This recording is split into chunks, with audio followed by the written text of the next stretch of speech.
Guys, guess what? We're going into a recession. Wait, what? Look, it's not me. It's not that you've been watching my videos for 6, 8, a year. It's not that I've been forewarning you. Mainstream media is now saying we're going into a recession. You can't make this up. It's about time that they jumped on board, huh? But you know, this is the thing. I wonder what tipped them off. Oh man, could it be unaffordable homes? Maybe not. Could it be inflation going through the roof? Maybe not. Could it be the thousands and thousands of job layoffs? Maybe we're getting closer. Maybe it's bank failures. I think that may be it. It only took us to get to bank failures for, mainstream media like CNN and Fox and all these other guys to jump on board and say, yep, that Orlando guy may have a point. Welcome guys to the channel. My name is Orlando. Make sure you hit that like and subscribe button. We're gonna jump into it, but before we get into that, make sure you look in that description. I have a course for real estate and investing for beginners and a YouTube course, but let's jump into it, guys. It's crazy here. Why the US recession is probably coming. Say it ain't so. A recession? The U.S. going into a recession? Man, we didn't see this coming at all. 10,000 Amazon workers get fired and everybody goes, yeah, everything's okay. Spending $100,000 over asking price on a house, everything's okay. I mean, I don't see anything wrong. Bank failures? Whoa, something ain't right here, guys. Want to know what the future holds for the U.S. economy? You will have to consult your crystal ball. But if that doesn't work, Jake Jolly, the head investment analyst for Mellon Investment Management, has outlined 3 possible scenarios: the impact of the banking crisis and the stickiness of inflation and the path of rate hikes from the Federal Reserves. If I had to point my finger on it, I would say Jake from the investment firm, it probably got his attention when banks started failing. I mean, that's just a guess here, but I would think it really got Jake's attention when all these bank failures started happening. He thought,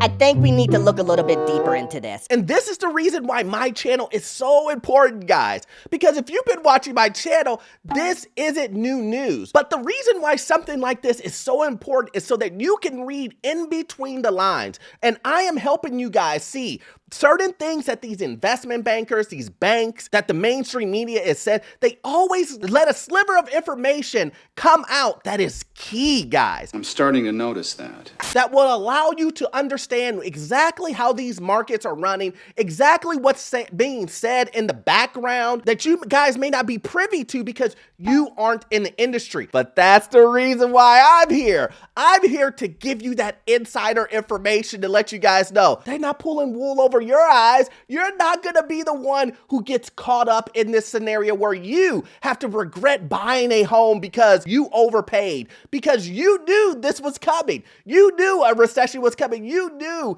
that inflation was going to eat you alive if you bought a home. You knew that taxes were going to continue to go up. You knew insurance was going to continue to rise. You knew all of this. Oh, no. And it's not a secret. But let's see what Jake has to say, because I'm pretty sure some of these scenarios will sound very familiar. Scenario number 1, the credit crunch. 50% probability. It certainly isn't the best scenario. This imagines what would happen if the Federal Reserve hiked interest rates 2 or 3 more times as banking turmoil in the United States and Europe caused credit conditions to tighten significantly. Well, sir, I'm sorry to tell you guys this bad news. I'm sorry to tell you this, but the credit crunch is already happening.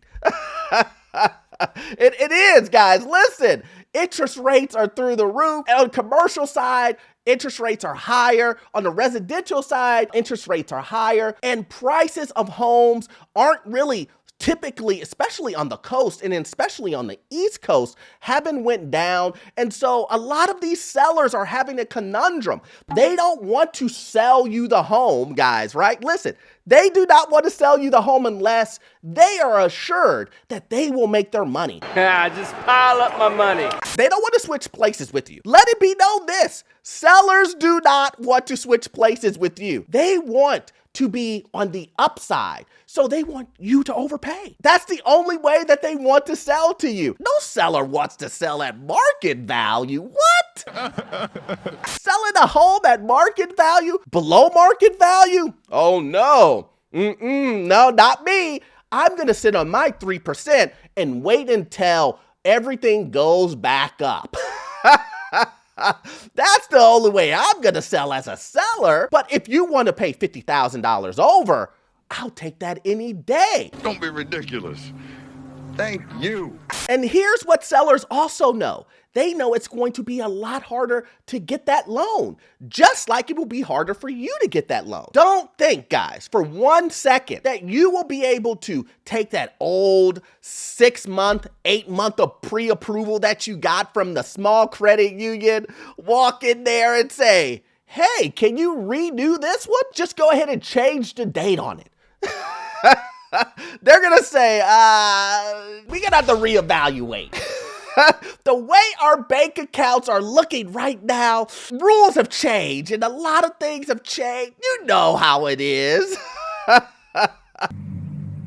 No. So you have to understand this, guys. Sellers know this. They know they're going to have to put up more money. They know that their credit is going to have to be higher. They know that their debt to income is going to have to be higher. They also know they're going to need more liquidity. And where are they going to get that liquidity from? You. Please provide liquidity for me, buyer. And this is coming from someone in the industry. I talk to people every day. I speak to banks. I speak to clients. I know exactly what's happening in the industry. And I hear it all day long from other banks. Orlando, things are dead. Things are slowing down. We are now trying to only lend to individuals that basically don't need the money. So this issue of him thinking to himself, oh, only if the Fed raises interest rates 2 to 3 more times, that's when the credit crunch is going to happen. That's not true. The credit crunch is happening right now, guys.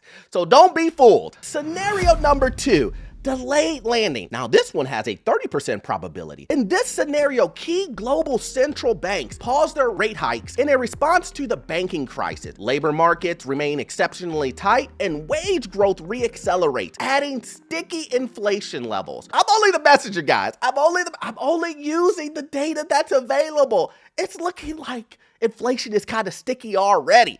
I mean, the Fed has been fighting this over and over and over. Hence, he hasn't been doing it aggressively. We all know this. We've all been saying, Hey, you should probably be a little bit more aggressive with making sure that you fight inflation. but that's not the case with this Fed. He is riding the fence. You saw it on my last video. Riding the fence over and over and over instead of really attacking inflation. Now, this is a 30% probability. Will it happen? I don't know, but this is honestly a more complex scenario, right? It has a lot of moving parts in it, bank crisis, labor markets, and I'm not gonna really jump into all of that. We just know that labor markets are really tough, and we know that the Fed wants job losses to happen. He's not gonna say that. He's not gonna say, I want you to get fired.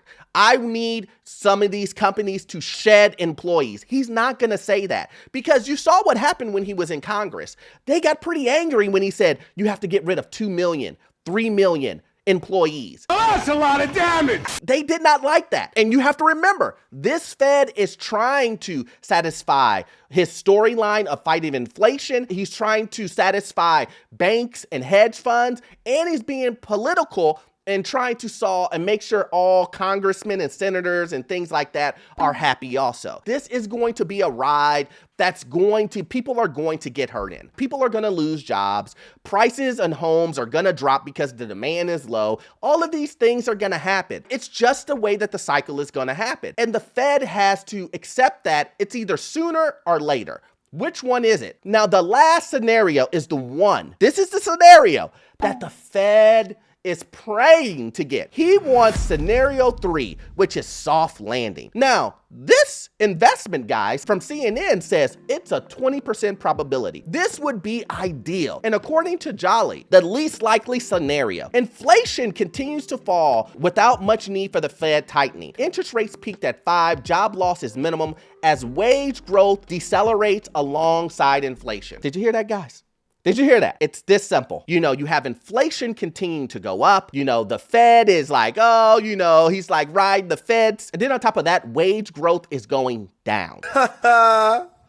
Man, I'm dead. So at first it was stable, right? Wage growth was just flat, which is horrible, guys. But let's make this really simple. Things cost more, but you're not getting paid more. So that same $50,000 that you're making, and yet you're paying twice or 3 times more for groceries now.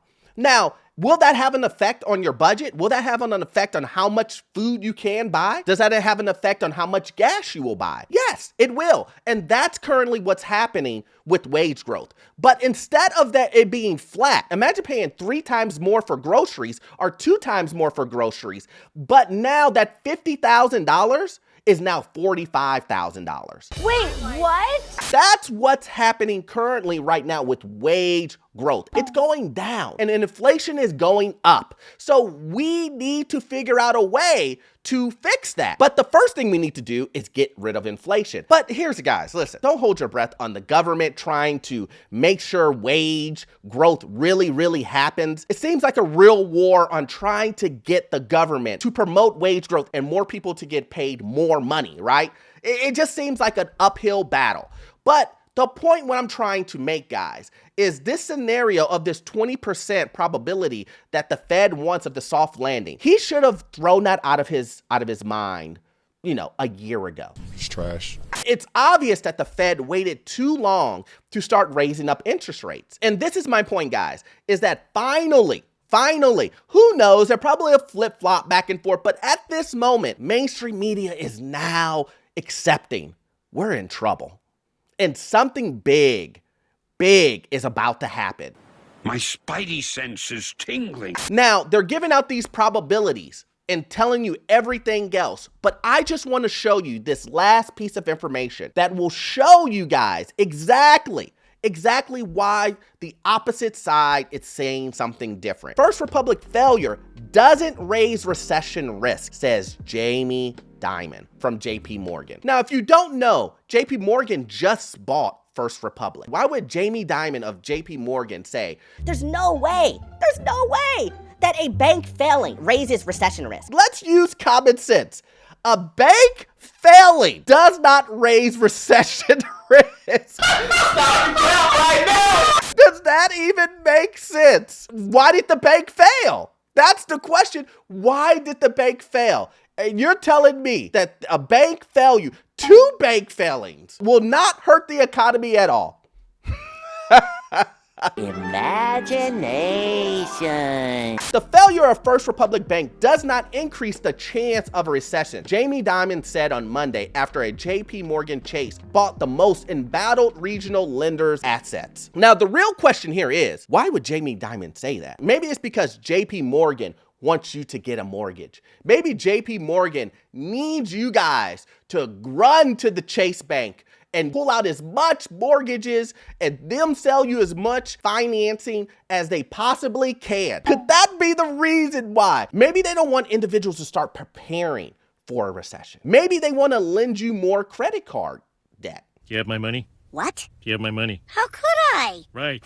Too soon. It could be a slew of things, but I just wanted to show you how ridiculous this sounds from the opposite side telling you guys, yeah, I mean, we gave them $50 billion. That wasn't enough. All 5 banks came together like Voltron and we gave them money head over fist and they still failed. Ready to form Voltron. Yeah, everybody took all their deposits out and ran, but it has nothing to do with the economy. I mean, the economy's healthy. But as always, guys, please understand that you won't get all of your information from this one video. You need to watch this video here. It will let you know about this crazy housing market, financial news, get into your first rental property. I promise you the information you will get from that video will be gold. I'll see you in the next one. Thanks.